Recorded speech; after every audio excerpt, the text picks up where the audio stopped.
ओम शांति। आज श्रीमद् भगवत गीता के आधार पर तीसरा पाठ योग के बारे में, राजयोग के बारे में आपको सुनकर अति हर्ष होगा कि जैसे प्रजापिता ब्रह्मा कुमारी के सारा जोर, सारे के सारे 12 लाख भाई बहनें दिन रात योग पर ही ध्यान एकाग्र करते हैं। योग योग योग योग तपस्या निरंतर। हर शिव बाबा के बच्चों को एक ही लगन रहती है। इसी तरीके श्रीमद् भगवत गीता में भी जानकर हर्ष होगा 91 वर्षन 91 श्लोकों में योग पर, योग के ऊपर बहुत श्लोक है। हाँ, लेकिन ये तो शॉर्ट में करा रहे हैं। वास्तव में एक सेशन में तो वो सारे सुनाए भी नहीं जा सकते। खैर, उनमें से कुछ एक आपको योग को स्पष्ट करने के लिए हम जरूर सुनाएंगे। तो योग ही सबसे मेन चीज़ है। जिसने योग में एक्सपर्ट हो गया ना, वो तो सचमुच बहुत ही महान आत्मा बन गया। ब्रह्मा कुमारीज में जिसने योग साधना पे दिन रात ध्यान दिया और बहुत आगे निकल गया वो, तो योग साधना सबसे मेन चीज है। तपस्या, मन को पूरा एकाग्र करना, यही एक जीवन का लक्ष्य है। और इसी पर ही विशेष जो है श्रीमद् भगवत गीता में भी स्पष्ट कहा, योगस्थः कुरु कर्माणि संग त्यक्त्वा धनंजय सिद्ध्य सिद्ध्यो समो भूत्वा स्मत्वम योग उच्यते। मतलब योग में स्थित होके कर्म कर और आसक्ति का, हे धनंजय, आसक्ति का त्याग कर और सिद्धि और असिद्धि इन सब चीज़ों से परे होके समत्व भाव, खास समत्व भाव को ही योग, समत्वम योग उच्यते, समत्व भाव को योग कहा है। मतलब योग की असली स्टेज सर्दी गर्मी, मान अपमान, लाभ हानि, हर चीज में समत्व भाव जब आ जाता है, आत्मक स्थिति बन जाती है, तो वही वास्तव में सही योगी की निशानी है और वही योग है। ये समत्व भाव की स्थिति आना, इसको ही योग कहा है। ये दूसरे अध्याय का 48वां श्लोक है जो मैंने सुनाया। इसलिए इसी के बारे में ही और इस योग से स्पष्ट कहा है श्रीमद् भगवत, कोई भी कर्म बिना योग के नहीं कर। योगस्था कुरु कर्माणि, योग में स्थित होके कर्म करेगा तो बहुत ही सफलता मिलेगी।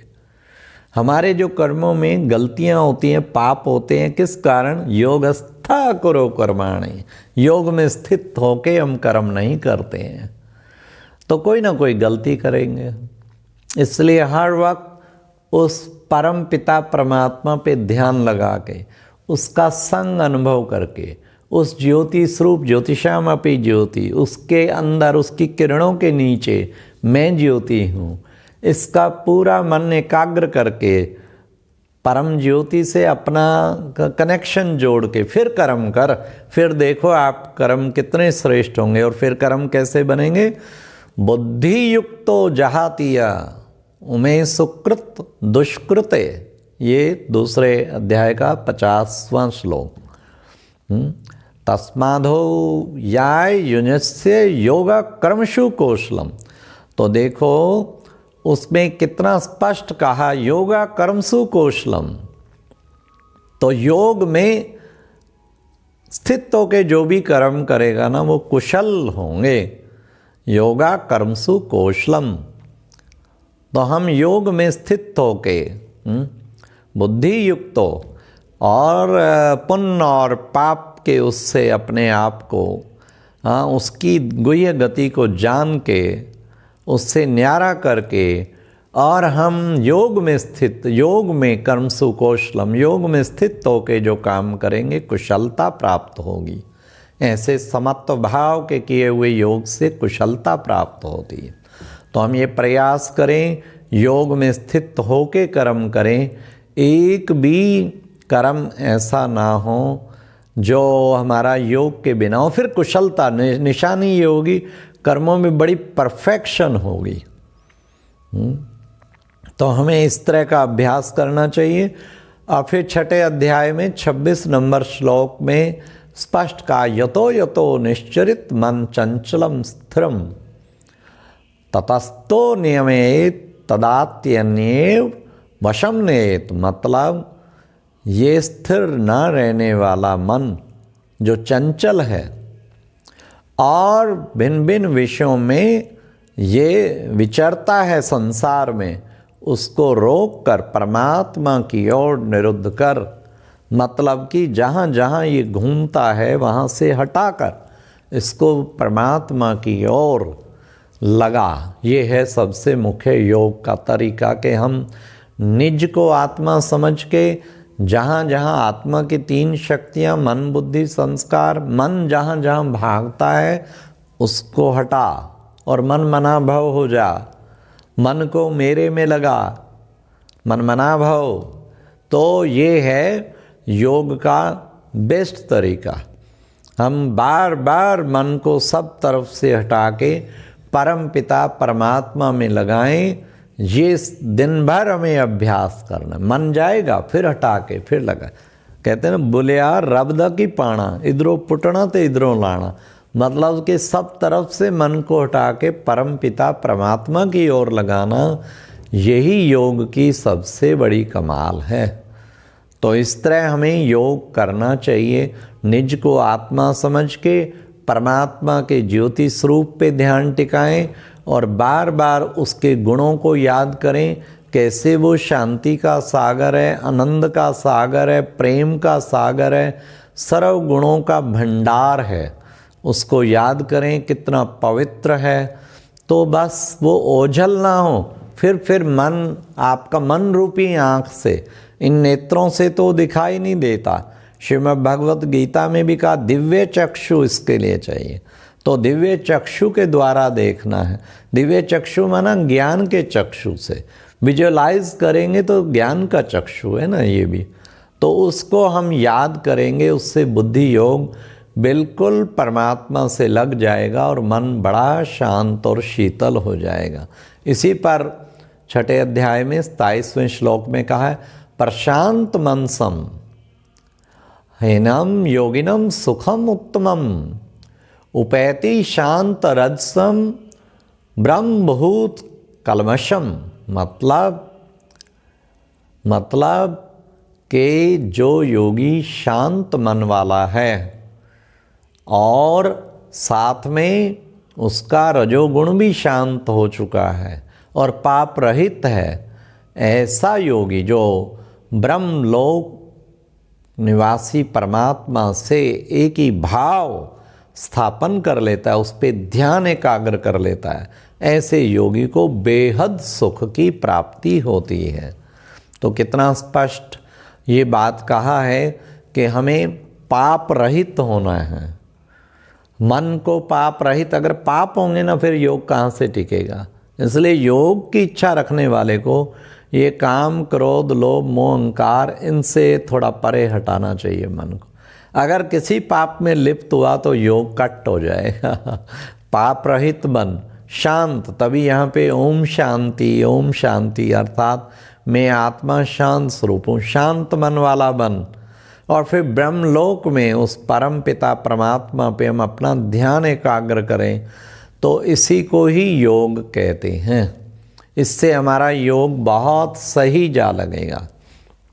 इस तरह फिर विशेष जो है उसके बाद भी फिर एक और श्लोक में युजनेवम, छठे अध्याय का 28वां श्लोक, युजनेवम सदात्मानम योगी विगत कलमशम सुखेन ब्रह्म संस्पृशमित्यंतम सुखम शनेतु। मतलब हमें क्या करना है कि विशेष छठे अध्याय के 28वें श्लोक में कहा है, युजनेवम सदात्मानम योगी विगत कलमशम सुखेन ब्रह्म संस्पृशमित्यंतम सुखम शनेतु। मतलब हमें जो ऐसा योगी जो निरंतर आत्मा को, ऐसा पाप रहित योगी जो निरंतर आत्मा को परमात्मा में लगाता है, बार बार अभ्यास करता है, तो वो ऐसा पार ब्रह्म परमात्मा में पुनः पुनः अपना ध्यान लगाता है, तो बेहद सुख की प्राप्ति करता है, सुख का अनुभूति करता है। तो हमें ऐसा योग का अभ्यास फिर आत्मा को परमात्मा में फिर लगाना, यही वास्तव में योग है। तो कैसे करना है? निज को आत्मा समझ के फिर परम पिता परमात्मा से कनेक्ट करना है। उसका तरीका क्या है? उसके गुणों को याद करें। हे परम पिता परमात्मा, हाँ देखेंगे श्रीमद् भगवत गीता में 701 श्लोक में मेजॉरिटी श्लोक में हर जगह भगवानोवाच, परमेश्वरोवाच, 21 श्लोक में ईश्वरवाच और जो है लोक महेश्वरवाच। तो वो मतलब उसी ईश्वर परमेश्वर, हाँ श्री भगवान वाच तो सभी श्लोक में है। तो श्री भगवान बोले तो वास्तव में वो एक जो ज्योतिषम अपि ज्योति, ज्योति स्वरूप परम पिता परमात्मा है, उस पर ध्यान लगाने की बात है। उस पे ध्यान अगर हम लगा देते हैं तो हमारी योग में बहुत सफलता मिलती है। तो निज को आत्मा समझ के परम पिता परमात्मा पे सारा दिन योग लगाना है। योग माना ही जोड़, 2 और 2 का जोड़, आत्मा का परमात्मा से मिलन। तो हमेशा क्या करना है? जैसे कि ऐसा अनुभव करना है, उसकी किरणों के नीचे कुछ विजुलाइज करें। जैसे ना मैं अभी कहूँ, देखो आपके घर में ड्राइंग रूम में आप बैठे हैं, आपकी मिसेज चाय लेके आई, अब आप सुन रहे हैं, वैसा वैसा विजुलाइज करते हैं तो देख लेते हैं। और चाय पीते आपको बड़ा आनंद आ गया, एनर्जी आई, तो आप विजुलाइज करते हैं। इसी तरीके वो फिर भी एक झूठी कल्पना, लेकिन ये सत्य है। सत्यम शिवम सुंदरम कहते हैं। शिव परमात्मा के लिए कोई संकल्प करता है तो सत्यम शिवम सुंदरम के पास पहुंच जाता है, वो उसको फिर वैसा ही अनुभव कराता है। तो पहले निज को आत्मा समझो, ज्योति स्वरूप, ज्योति बिंदु, धीरे धीरे धीरे फिर भूल जाएं शरीर को, फिर जैसे उड़ते हुए उस परम पिता परमात्मा के पास पहुंच जाएं और फिर उसकी किरणों के नीचे और उसके दिल से गुणगान करें कि हे परम पिता परमात्मा, आप कितने शांति के सागर हैं, आनंद के सागर हैं, प्रेम के सागर हैं, गुणों के भंडार हैं। मैं आपकी संतान हूँ, मैं आपका बच्चा हूँ, क्योंकि वो माता भी है, पिता भी है, बंधु भी है, सखा भी है। तो उससे भिन्न भिन्न संबंधों से याद करें तो उसको बहुत ही अच्छा आपका योग लगेगा। मैं कुछ शब्दों में आपको योग का अनुभव कराना चाहूँगा, थोड़ा सा अनुभव करेंगे। निज को इस देह से अलग आत्मा निश्चय कर कि मैं एक ज्योति स्वरूप आत्मा, चमकता हुआ तारा मस्तक के बीच में विराजमान हूँ। मुझ आत्मा से चहुँ ओर प्रकाश फैल रहा है, शांति की किरणें फैल रही हैं। धीरे धीरे इस प्रकाश की शक्ति में धीरे धीरे शरीर लोप होता जा रहा है। मैं रह गई हूँ एकमात्र ज्योति बिंदु आत्मा।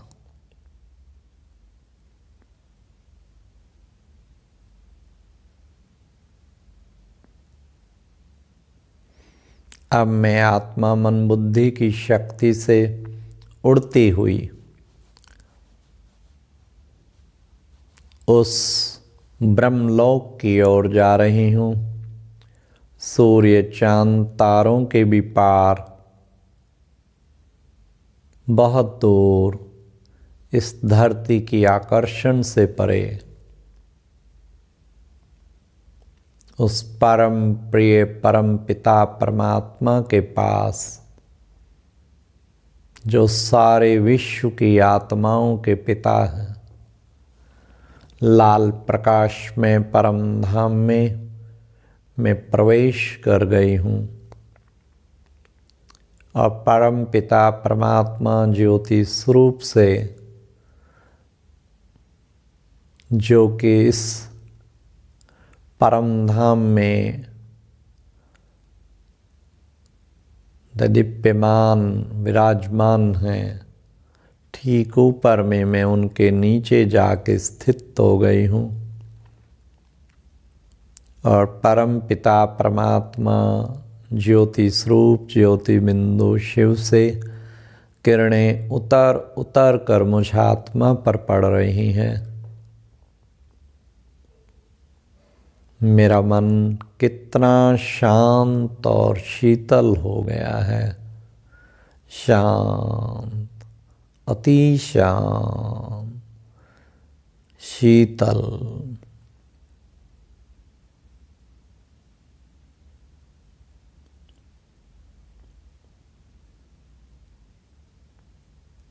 शांत, शीतल, परम पिता शिव परमात्मा के नीचे, उसकी किरणों के नीचे शांति के सागर में मैं आत्मा कितना शांति का अनुभव कर रही हूँ। शांत,